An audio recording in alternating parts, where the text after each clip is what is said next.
debat capres terakhir baru saja berakhir dan saya sekarang bersama Dr. Jayadi Hanan untuk membicarakan soal debat yang kemarin itu. Bang Jay, selamat datang ke Toko TV. Makasih, Gus Sahal. Tadi malam itu kan debatnya itu apa ya?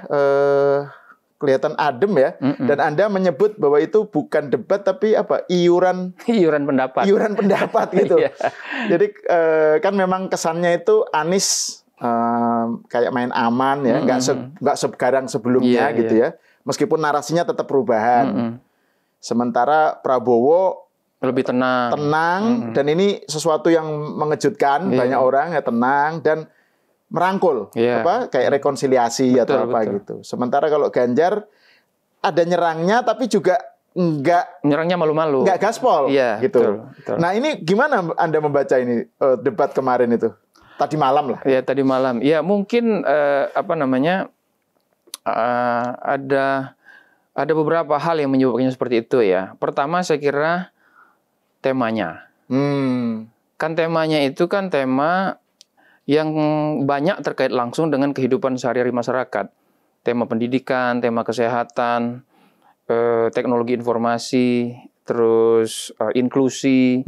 Ya, inklusi itu soal masyarakat adat segala macam.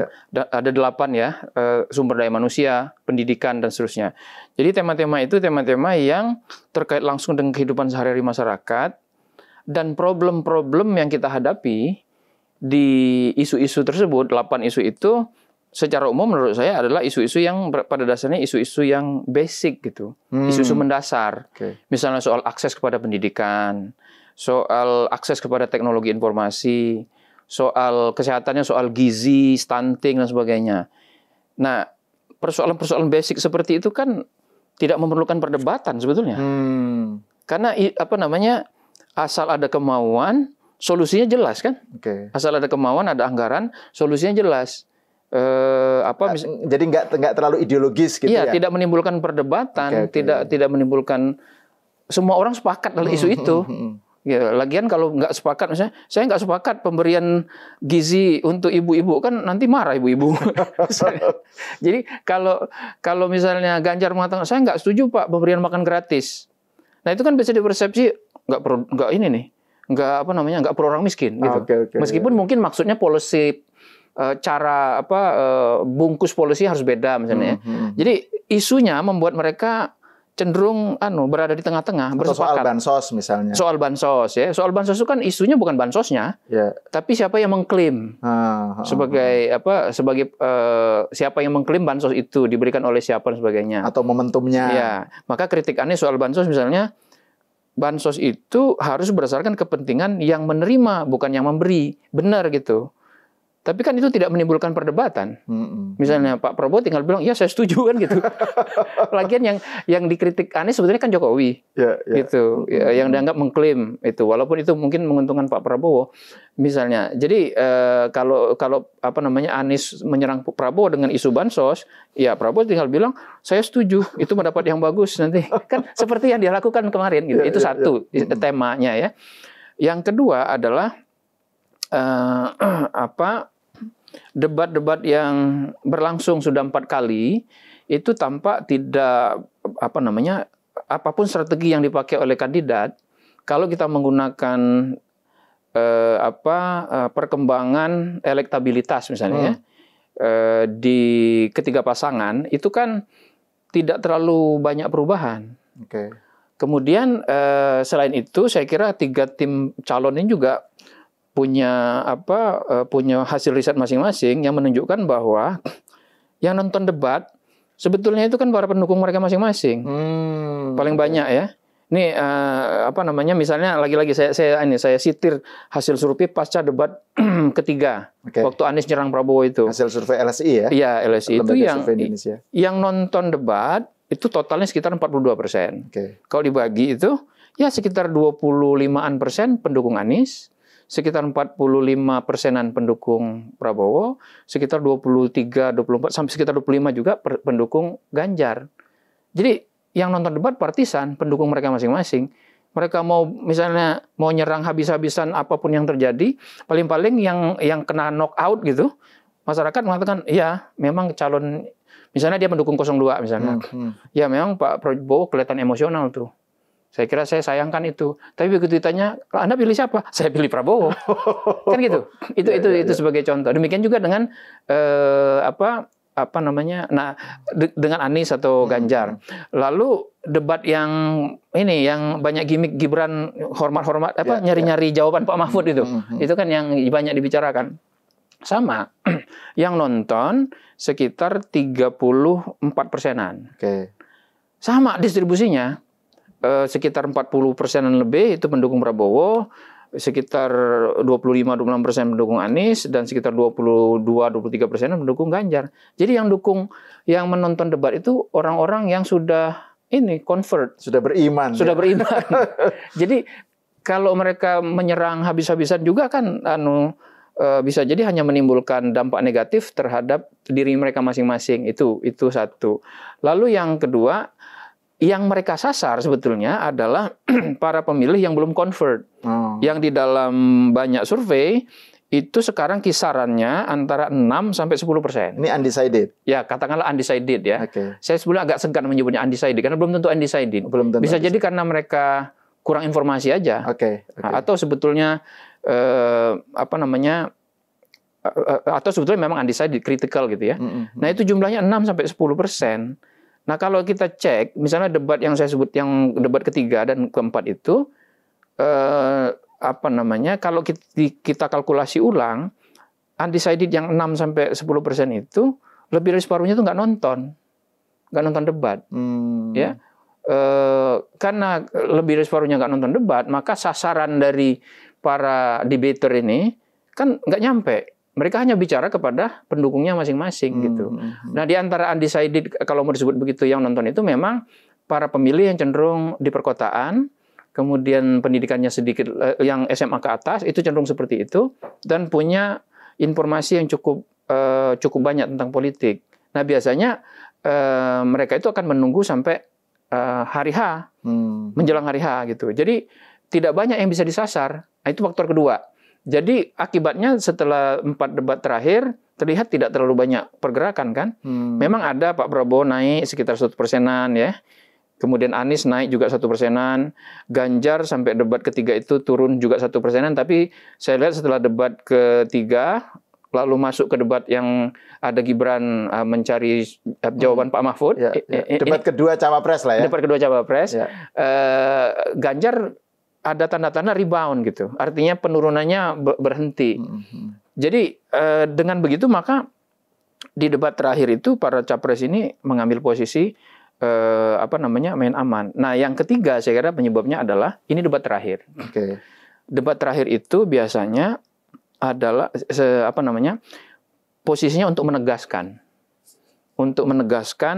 bahwa setiap calon itu adalah paling presidensial, kalau terlihat paling cocok sebagai presiden gitu.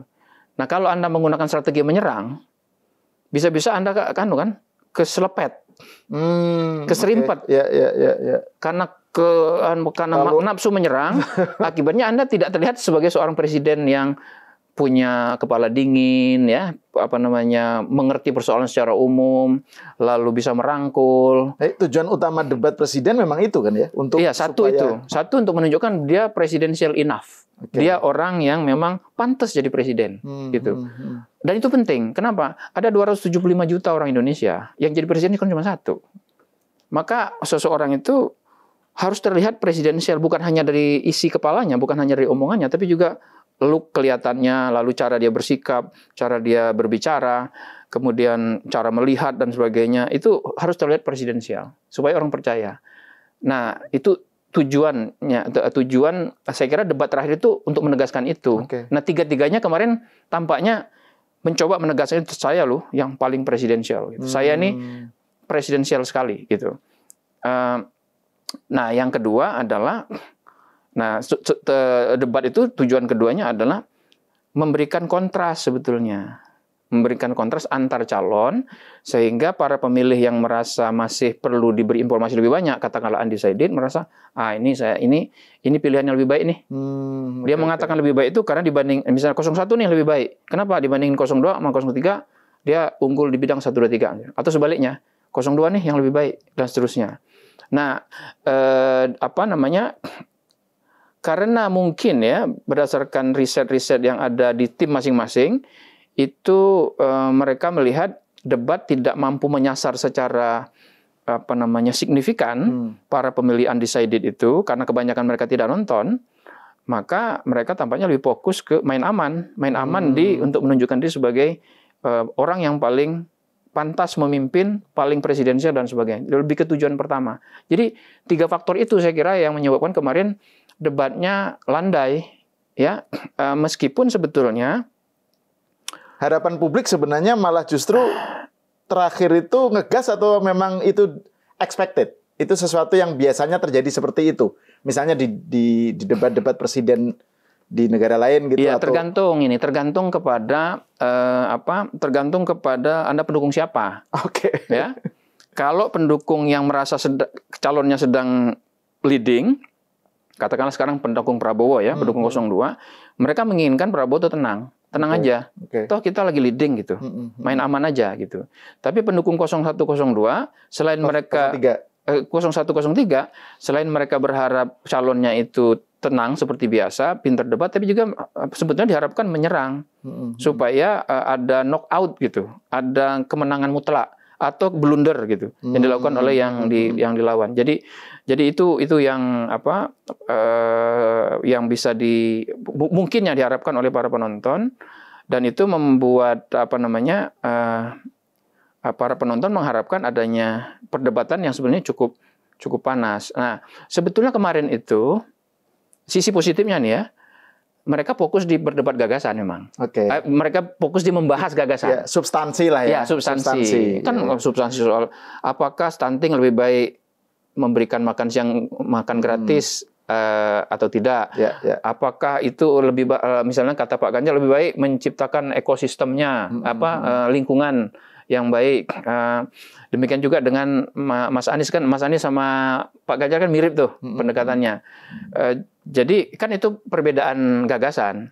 Cuman tidak terjadi kontras yang terlalu ini kan, karena polisinya sepakat mereka. Polisinya adalah stunting harus diatasi. Jatuhnya seperti yang Anda bilang itu ya, iuran pendapat. Ya, akhirnya jadi saling melengkapi. Akhirnya gitu saling melengkapi gitu. Tapi gini Bung, kan tadi Bung Jay bilang bahwa tujuan dari debat itu kan untuk menunjukkan masing-masing pengen menunjukkan presidensial, cocok jadi presiden, dan menunjukkan kontrasnya, bahwa saya lebih baik, lebih cocok dibanding yang lain. Tapi kan debat juga ada unsur show kan. Betul. Nah, unsur show itu kan sesuatu yang sifatnya menyasar emosi lah ya, menyasar sesuatu yang bukan rasional. Kalau yang tadi kan arahnya kan program kan, kebijakan, yang disasar kepala gitu, bukan argumen gitu. Kalau show kan yang disasar emosi, perasaan, suka dan nggak suka. Dan benar. Menurut Anda gimana itu? Seberapa tercermin itu soal show itu dalam debat yang tadi malam atau secara umum? Kalau secara umum yang show-nya banyak terlihat ya, terutama sampai debat yang keempat, ya, atau debat capres kedua, terutama 2 debat terakhir lah. Debat capres kedua sama debat cawapres kedua itu terlihat unsur show-nya, atau kalau mau lebih agak dinegatifkan itu unsur gimmicknya yang lebih kelihatan. Unsur gimmicknya. Dan kita tahu lalu kemudian kan karena unsur gimmicknya yang kelihatan melibatkan emosi juga, maka kan perbincangan pasca debat tuh luar biasa banyak kan. Betul. Bayangkan pasca Prabowo diserang oleh Anies habis-habisan itu, Prabowo terlihat emosi. Lalu mukanya yang entah satu momen apa terlihat sedih itu kan di-capture di mana-mana. Lalu muncul gerakan menangis bersama dan sebagainya itu kan mengharu biru ya. Jadi unsur show-nya dapet gitu. Terus juga soal Gibran juga yang ini kan diingat orang terus tuh. Soal etika kan. Perdebatannya kan soal akhlak gitu. Dari anak muda kepada orang tua gitu. Atau anggapannya kalau profesor pasti tahu semua. Itu kan menjadi perbincangan karena memang menyangkut itu sisi-sisi yang sifatnya show, emosi, gimmick dan sebagainya. Nah, cuman debat terakhir kemarin memang bagi yang mengharapkan debat capres menjadi tontonan itu kurang dapat kemarin karena kan landai saja, ya bagus, lumayan gitu, udah Terus gimana? Ya udah gitu. Kira-kira gitu. Wassalam gitu. Wassalam kan tidak saya tidak setuju dengan kan enggak tuh perdebatannya. Bahkan di akhir kan misalnya Pak Prabowo bilang wah terima kasih gitu kan. Jadi, iya itu menurut saya ya, mungkin sebagai upaya untuk mengakhiri debat itu bagus ya. Tapi kalau kan kampanye belum berakhir. Itu jadi kesannya seolah-olah kampanye sudah berakhir. Mohon maaf kalau selama kampanye saya demikian juga Anies sama. Tapi itu bagus-bagus saja sih sebagai upaya untuk mengakhiri debat gitu. Cuman apa namanya? Lagi-lagi sebetulnya sisi positifnya pembicaraan soal gagasannya mengemuka kemarin. Nah, cuman memang kontrasnya tidak terlihat. Begitu, lalu sisi tontonannya memang tidak dapat gitu. Mungkin karena ketiganya merasa udahlah kamu kan sudah dapat tontonannya debat 1 sampai debat ke-4 gitu kan? Atau gini, ada kemungkinan gini nggak Bang Jai? Kan selama ini ada anggapan bahwa kalau menyerang ya dalam debat atau bahkan dalam mungkin bahkan dalam kampanye itu menyerang itu mendapat impresi yang nggak bagus malah kan di kalangan publik. Nah kemarin kan sebelumnya itu kan Prabowo itu dikeroyok oleh Anies dan Ganjar ya dengan yang Anda sebut dengan tujuan yang berbeda-beda gitu ya. Mungkin Bang Jai bisa menjelaskan nanti Bung Jai. Nah terus kemudian dari yang ofensif kemudian tiba-tiba menjadi adem. Apakah ini ada sebuah perubahan strategi karena ofensif itu merugikan atau apa gitu. Terus yang kedua soal Jokowi nih.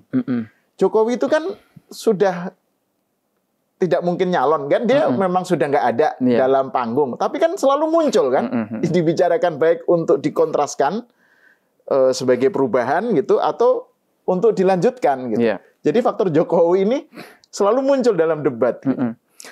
Iya, saya kira memang memang ada mungkin ya gaya menyerang yang di Indonesia itu tidak kurang dihargai seperti di negara-negara yang individualistik ya seperti Amerika Serikat misalnya, di mana debat menjadi faktor yang sangat penting begitu.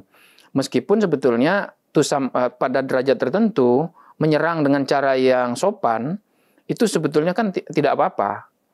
Nah, yang jadi masalah adalah kalau menyerangnya itu pertama dianggap membicarakan personal, walaupun sebetulnya tidak kan, misalnya ya, atau menyerangnya itu dianggap berlebihan gitu. Seperti serangannya Gibran ke Pak Mahfud kan, ya boleh aja kan menyerang, cuman memang cara menyerangnya itu dianggap tidak beretika, tidak berakhlak gitu. Nah, ukuran etika akhlak itu kan memang berbeda di negara kita ini. Misalnya ya benar Anda sesama calon wakil presiden, tapi jangan lupa Anda kan lebih muda. Bagaimanapun kan harus ada etika kepada yang lebih tua. Kalau nyerang, mbok ngono yo ngono, sing ngojo ngono, kira-kira gitu kan. Jadi kira-kira mungkin ada faktor itu, dan menurut saya hal-hal seperti itu pasti dievaluasi kemarin ya. Selain itu memang menyerang sebagai salah satu-satunya strategi utama itu tampaknya di debat tidak menghasilkan efek elektoral yang paling tidak sampai dengan debat keempat itu atau debat cawapres kedua itu tidak munculkan hasil yang diharapkan. Bisa jadi di debatnya itu si kandidat merasa berhasil menyerang lawannya. Puas gitu. Tapi kan jangan lupa debat itu kan ada dampak ikutannya, dibicarakan orang di sosial media, di televisi dan sebagainya. Nah, itulah yang terjadi. Misalnya mungkin dari segi teori debat ya, pelaksanaan debatnya sendiri, Anies itu berhasil menyerang Prabowo pada debat capres yang kedua atau debat ketiga. Artinya kalau debatnya itu berhenti hanya malam itu, ya akan lebih mudah orang mengingat Anies. Anies berhasil menyerang Prabowo terpancing misalnya, cukup emosi. Nah, tapi kan setelah itu ada upaya lanjutan kan dari masing-masing kandidat untuk misalnya kalau dia merasa kurang baik tampil di debat malamnya, besok pagi sampai berikutnya kan dia bisa melakukan kalau ada damage control dan sebagainya.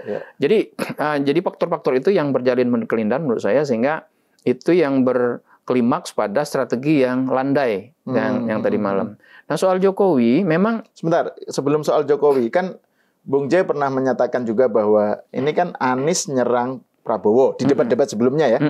Ganjar nyerang Prabowo. Masing-masing punya target yang berbeda gitu. Terus ini dikaitkan dengan kan ada narasi tentang 1-3 salam 4 jari lah. Nah, itu gimana menurut Anda? Seberapa efektif itu dan kemudian dilihat dari yang tadi malam kok tidak tercermin gitu. Tadi malam sebetulnya to some extent sampai derajat tertentu kan tercermin juga koordinasi tanda kutip ya. Koordinasi antara 01 sama 03. Gitu. Jadi lebih banyak misalnya Pak Anies, saya melanjutkan Pak Ganjar gitu. Demikian juga dengan Pak Ganjar ke Anies kan gitu. Walaupun kemudian Pak Prabowo mengatakan saya setuju. langsung ini ya. Jadi strategi koordinasinya menjadi berkurang efeknya kan, karena Prabowo pun ngomong hal yang sama. Itu bagaimanapun cukup cerdas ya strateginya itu. Jadi yang menarik adalah 0103 itu kalau di hasil survei itu kan sama-sama ketinggalan. Dan mereka berdua, kalau terjadi 2 putaran, mereka berdua kan saingan untuk masuk putaran. Saingan untuk jadi runner up lah. Saingan jadi runner up begitu. Tapi kok kerjasama nyerang Prabowo-nya gitu. Kenapa itu bisa terjadi? Menurut saya itu sudah didasarkan pada analisis yang cukup mendalam ya oleh masing-masing tim ini. Kenapa? Sederhananya begini. Ini Ganjar menyerang Prabowo itu target pemilih yang disasar berbeda dengan ketika Anies menyerang Prabowo dari sisi target pemilihnya. Kalau kita lihat karakteristik pemilih Ganjar, Prabowo maupun Anies, pemilih Anies itu banyak sekali yang mayoritas itu berasal dari pendukung Prabowo di tahun 2019. Sementara pemilih Pak Ganjar itu sebagian besar adalah para pendukung Jokowi di 2019. Ketika Pak Jokowi makin jelas bersama Prabowo dengan masuknya Gibran pada Oktober lalu, maka para pemilih Jokowi yang tadinya berada di Ganjar itu pindah ke Prabowo. Jadi sederhananya Anies menyerang Prabowo itu untuk menarik lebih banyak pendukung Prabowo yang masih bersimpati yang potensial bersimpati kepada Anies karena mereka tidak suka. Kan pemilih Prabowo itu banyak yang untuk sederhananya anti Jokowi, anti PDIP. Kira-kira itu yang disasar oleh. Nah, itu yang disasar oleh Anies. Strategi Anies ofensif. Iya, untuk menarik pemilih Prabowo lebih banyak ke dia. Dan itu to some extent berhasil kan, karena Anies sejak Oktober itu kan naik. Trennya naik walaupun lambat. Nah, sementara tren Ganjar adalah turun kan. Sejak Oktober itu turun drastis. Kemana suara Ganjar yang turun itu kebanyakan pindahnya ke Prabowo. Jadi strategi Ganjar menyerang Prabowo itu untuk menarik kembali para pemilih Jokowi yang tadinya dukung Ganjar, atau mungkin para pemilih PDIP yang tadinya dukung Ganjar lalu ikut terbujuk oleh Pak Jokowi lalu pindah ke Prabowo. Jadi dengan demikian kolom pemilih yang disasar kan beda. Fungsi Ganjar menyerang Prabowo untuk menunjukkan bahwa kepada para pemilih yang sekarang di Prabowo bahwa Anda seharusnya nggak di Prabowo loh, Anda balik ke sini. Sementara Anies mengatakan Anda itu tidak cocok lagi berada di Prabowo karena di kubu Prabowo sekarang ada orang yang Anda tidak sukai, yaitu Gibran yang merupakan representasi dari Jokowi. Jadi maka mereka bisa melakukan koordinasi karena pemilihnya beda, pemilih yang disasar beda. Dan itu berhasil nggak kalau dilihat dari hasil survei? Kalau lihat dari 2 survei terakhir, perpindahan yang kita lihat penurunan suara Ganjar kan berhenti, cenderung berhenti. Sementara kenaikan suara Anies cenderung berlanjut walaupun lambat. Jadi sampai batas tertentu kalau itu dikaitkan dengan debat ya itu strategi yang sebetulnya cukup berhasil. Cuman yang lambat. Faktornya bukan hanya debat sih ya. Bukan hanya debat. Sekali lagi debat itu adalah hanya salah satu cara kampanye kan. Cara kampanye kan banyak, kampanye akbar segala macam dan hasil debat itu bisa jadi mungkin besar sebetulnya. Tapi kemudian segera ditimpa oleh peristiwa-peristiwa berikutnya 1 jam, 2 jam, 1 hari setelah debat. Kan itu banyak sekali kejadian-kejadian yang bisa menimpa dampak debat itu, sehingga dia kalaupun tetap ada menjadi berkurang. Ya. Kalau apa namanya, soal faktor Jokowi.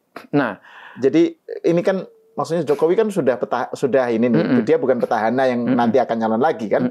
Tapi kan selalu muncul dibicarakan gitu. Itu betul. Gimana menurut? Memang kan dalam berkomunikasi kepada publik, apalagi publik yang apa namanya, informasinya begini, tingkat pendidikan masyarakat Indonesia itu menurut Dukcapil atau BPS itu kan masih sekitar 60% lebih masyarakat kita itu pendidikannya menengah ke bawah, atau SMP ke bawah, ya. Artinya mayoritas itu pendidikannya masih dasar, gitu ya. Sorry, SMP ke bawah ya, bukan SMA ke bawah. SMP ke bawah. Kalau menurut hitungan Dukcapil 2022 itu ada 135 juta penduduk Indonesia itu yang pendidikan itu SMP ke bawah. Jadi dari sekitar 265 jutaan penduduk usia sekolah atau lebih gitu ya. Nah, jadi memang mayoritasnya itu apa namanya, kita bisa mengatakan mayoritas tidak bisa disasar dengan cara bicara yang terlalu teknis, terlalu tinggi, bertakik-takik dan sebagainya. Nah, biasanya dalam debat itu yang diperlukan adalah kontras antar kandidat soal kebijakan. Kontras. Nah, tapi ada 2 masalah di sini. Satu yang tadi saya sebut, mengkontraskan kebijakan seringkali memerlukan cara berpikir yang jauh lebih rumit kan, menggunakan istilah dan sebagainya. Satu, waktunya nggak cukup karena pendek. Yang kedua tadi, publik yang disasar cenderung lebih, yang pendidikan tingginya masih sedikit gitu ya. Akibatnya perlu cara berkomunikasi yang lebih mudah. Apa itu? Yang simple, kontras. Apa namanya, lawan dia atau sama saya, sama dia atau sama saya. Nah, dalam debat itu maka yang mudah adalah seperti tadi, keberlanjutan atau perubahan. Jokowi atau anti Jokowi, gitu. Nah, disitulah antara lain fungsi apa namanya Pak Jokowi di dalam debat ini. Dan itu relevan. Kenapa? Karena memang Pak Jokowi dengan jelas, baik dari sikapnya pribadi maupun dengan fakta bahwa Gibran berada di kubu 02, itu kan menunjukkan bahwa kubu 02 adalah proksi dari Jokowi. Dan kubu 02 pun mengatakan mereka tim Jokowi kan. Mereka keberlanjutan.